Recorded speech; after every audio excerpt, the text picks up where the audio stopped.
भारत से दक्षिण अफ्रीका जा रहे जहाज पर समुद्री डाकुओं ने हमला कर दिया। जमकर इस जहाज पर रॉकेट और ग्रेनेड दागे गए। भारत से दक्षिण अफ्रीका जा रहे एक जहाज पर सोमालिया तट के पास गुरुवार को मशीन गनों और रॉकेट चालित ग्रेनेड से हमला कर दिया गया। उसी सोमालिया में जहां पर डाकुओं के होने की बात कही जाती है, उसी सोमालिया के आसपास, उसी सोमालिया तट पर जहां पर डाकू रैंसम के लिए किडनैपिंग करते हैं। और बोला यह गया कि संभवतः इस क्षेत्र में सक्रिय सोमाली समुद्री डाकुओं के द्वारा हमला किया गया है। देखिए, जो अभी लेटेस्ट अटैक हुआ है, इसे 2024 के बाद सबसे बड़ा अटैक बताया जा रहा है, क्योंकि अब की बार बॉम्ब्स गिराए गए हैं, ग्रेनेड्स गिराए गए हैं, रॉकेट से हमला किया गया है। भारत से दक्षिण अफ्रीका जा रहे जहाज पर सोमालिया तट के पास थर्सडे को मशीन गनों और रॉकेट चालित ग्रेनेड से अटैक किया गया। ये पॉसिबली इस रीजन में सोमालियाई जो समुद्री डाकू एक्टिव हैं, जो पायलट्स एक्टिव हैं, उन्होंने किया है। ये लेटेस्ट हमला है। इसे 2024 के बाद से सबसे हिनियस क्राइम बताया जा रहा है, सबसे डेंजरस अटैक बताया जा रहा है। 24 सदस्य मौजूद थे जहाज पर। 24 सदस्य जहाज के सुरक्षित कमरे में शरण लिए हुए थे। चालक दल के साथ सभी 24 सदस्य जहाज के सुरक्षित कमरे में बैठे हुए थे और सभी सुरक्षित हैं, ऐसी जानकारी हालांकि अभी मिल रही है। जहाज पर सवार चालक दल में 5 सदस्य ग्रीस के थे और बाकी जो थे वो फिलिपिनो नागरिक थे। आमतौर पर फिलिपिनोज ही इस तरह के जहाजों में ट्रैवल करते हैं सोमालिया के आसपास। अब सवाल यह भी है कि एक मॉल टैंकर हेलस एफ्रोडाइट नामक मालवाहक जहाज, ये एडिशनल इंफॉर्मेशन हम आपको बता रहे हैं कि किस तरीके से ये जहाज वहां पर मौजूद था, और ये एक माल टैंकर था। नाम हेलस एफ्रोडाइट जहाज था और मालगाजी यानी कि गैसोलीन लेकर वो भारत से दक्षिण अफ्रीका के डर्बन की ओर जा रहा था। यह हमला सोमालिया तट के पास हुआ, समुद्र में हुआ। दिशा के लिहाज से अगर बात करें तो 500 प्लस नॉटिकल माइल्स, लगभग 560 नॉटिकल माइल्स कहा गया, और ये साउथ ईस्ट में ईल, जो कि सोमालिया के पास है, वहां पर हुआ। हमलावरों ने जहाज पर छोटे हथियारों, पहले स्मॉल आर्म्स और आरपीजी, रॉकेट प्रोपेल्ड ग्रेनेड से अटैक किया। जहाज पर सशस्त्र सुरक्षा दल नहीं था, यानी कि जो सुरक्षा दल मौजूद थे जहाज पर, उनके पास किसी भी तरह की वेपन्स नहीं थे, और सिक्योरिटी के लिहाज से जो वेपन्स ज़रूरी होने चाहिए थे या रिटेलिएट करने के लिए जो वेपन्स ज़रूरी होने चाहिए थे, वो भी उनके पास नहीं थे। चालक दल की अगर बात करें तो 24 मेंबर्स थे जो जहाज के सुरक्षित कमरे में, जिसको सीटाडेल भी कहते हैं, वहां चले गए थे। इस अटैक ने इस क्षेत्र में समुद्री डाकू, समुद्री डकैती, पायरेसी की गतिविधियों में पुनरुत्थान की चिंता को बढ़ा दिया है। और अगर इंपॉर्टेंट पॉइंट्स की बात करें तो इस हमले को डाकुओं द्वारा, पायरेट्स द्वारा किया गया, और स्पेशली सोमालिया तट के समीप सक्रिय हैं ये समूह। ये घटना उस समुद्री रूट पर हुई है जहां इंडिया से दक्षिण अफ्रीका जाने वाले जहाज अक्सर जाते हैं, और इस तरह की खबर भारतीय हित से भी जुड़ी हुई है। सुरक्षा अफरा तफरी बढ़ सकती है, क्योंकि ये संकेत है कि पिछले कुछ सालों में शांत रहने वाला ये क्षेत्र अब फिर से एक्टिव हो सकता है।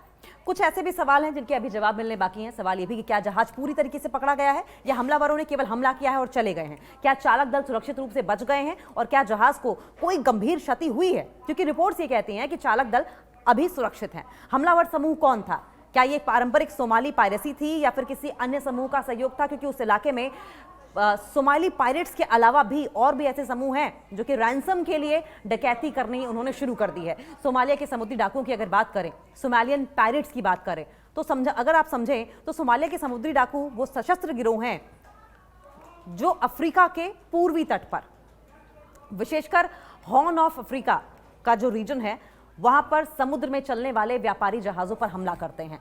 जो ट्रेड के लिए उस रूट का इस्तेमाल करते हैं, उन्हें लूटने का काम करते हैं। आमतौर पर पूरे जहाज पर ही कब्जा कर लेते हैं, और जहाज पर मौजूद जो मेंबर्स हैं, जो स्टाफ है, उन्हें किडनैप करके फिर रैंसम की मांग करते हैं। इनके अगर मोटिव की बात करें तो इनका मुख्य उद्देश्य जहाजों को हाईजैक करना, किडनैप करना, चालक दल को बंधक बनाना और फिर फिरौती मांगना होता है। अब इनका ओरिजिन कैसे हुआ? 1990 के डेकेड में, 1919 के दशक में की शुरुआत की अगर बात करें तो सोमालिया में सिविल वॉर छिड़ गई थी, और गृह युद्ध में देश में कोई मजबूत सरकार रही नहीं, कानून व्यवस्था टूट फूट गई और तटीय इलाकों में रहने वाले मछुआरे बेरोजगार हो गए। धीरे धीरे मछुआरों ने देखा कि विदेशी जहाज सोमालिया के तट के पास अवैध तरीके से आ रहे हैं, अवैध तरीके से मछली पकड़ रहे हैं, और कभी कभी तो जहरीला कचरा, जो टॉक्सिक वेस्ट है, वहीं समुद्र में फेंक कर चले जाते हैं। इससे नाराज होकर कुछ स्थानीय मछुआरों ने शुरू में समुद्र के रक्षक बनने की ठानी, और बाद में यही समुद्री रक्षक जो थे वो लूटपाट पर उतर आए, फिरौती के धंधे में बदल गए, और इन्हें कहा जाने लगा सोमाली पायरेट्स। और अगर इनकी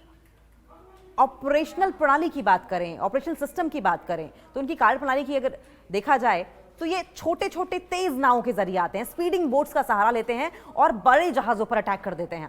हथियारों में AK-47 का इस्तेमाल करते हैं, आरपीजी, रॉकेट प्रोपेल्ड ग्रेनेड का इस्तेमाल करते हैं, मशीन गन्स का इस्तेमाल करते हैं, जहाज को कब्जे में लेकर चालक दल को बंधक बनाते हैं, फिर जहाज के मालिक का या फिर कंपनी से लाखों डॉलर की फिरौती मांगते हैं। फिरौती मिलने पर चालक दल और जहाज को छोड़ दिया जाता है। और अगर इस पीक पीरियड की इनकी बात करें कि कौन सा ऐसा पीरियड है जब ये बहुत ज्यादा एक्टिव रहते हैं, हावी रहते हैं, 2000 या कई सालों की अगर बात करें तो कब इनका पीक पीरियड रहा है, तो देखिए सबसे पहले तो 2005 से 2012 तक सोमालिया की समुद्री डकैती अपने चरम पर थी। 2011 में तो 200 से ज्यादा जहाजों पर इन्होंने हमला किया था। एक साल के अंदर अंदर 200 से ज्यादा जहाजों पर इन्होंने हमला किया। कई देशों की नौसेनाएं जिसमें भारत है, अमेरिका है, यूरोपियन यूनियन है, चाइना है, इन्होंने मिलकर अंतर्राष्ट्रीय नौसैनिक गश्त भी शुरू की, पेट्रोलिंग भी शुरू कर दी वहां पर उस इलाके में, जिससे कि धीरे धीरे इन पर कंट्रोल किया जा सके, लेकिन पूरी तरीके से कंट्रोल नहीं हो पाया। लेकिन अगर रीसेंट ईयर्स की बात करें तो हाल के सालों में 2017 के बाद समुद्री डकैती लगभग समाप्त सी हो गई थी, लेकिन 2024-25 में फिर से कुछ घटनाएं सामने आने लगी, जैसे कि हाल ही में भारत से दक्षिण अफ्रीका जा रहे जहाज पर आरपीजी और ग्रेनेड से अटैक किया गया। देखिए ये संकेत है कि सोमालिया के कुछ क्षेत्रों में अभी भी इंस्टेबिलिटी बरकरार है। और इंपैक्ट इसका क्या है? अंतर्राष्ट्रीय व्यापार को भारी नुकसान होता है। अरब सागर और हिंद महासागर के समुद्री मार्गों पर बीमा की लागत बढ़ गई है। तटीय देशों की सुरक्षा नीति और नौसेना की अगर बात करें, नेवी की बात करें, तो उनका रोल कहीं ज्यादा बढ़ा हुआ दिखाई दे रहा है। सोमालिया के समुद्री डाकू ये दिखाते हैं कि जब किसी देश में राजनीतिक अस्थिरता, गरीबी और कानून नियंत्रण की कमी होती है तो अपराध समुद्र तक फैल सकता है। भविष्य में ऐसे हमलों को रोकने के लिए केवल नौसैनिक गश्त नहीं, केवल नेवी की पेट्रोलिंग नहीं चाहिए होगी, बल्कि सोमालिया में इकोनॉमिक, पॉलिटिकल स्टेबिलिटी लाना सबसे ज्यादा जरूरी है।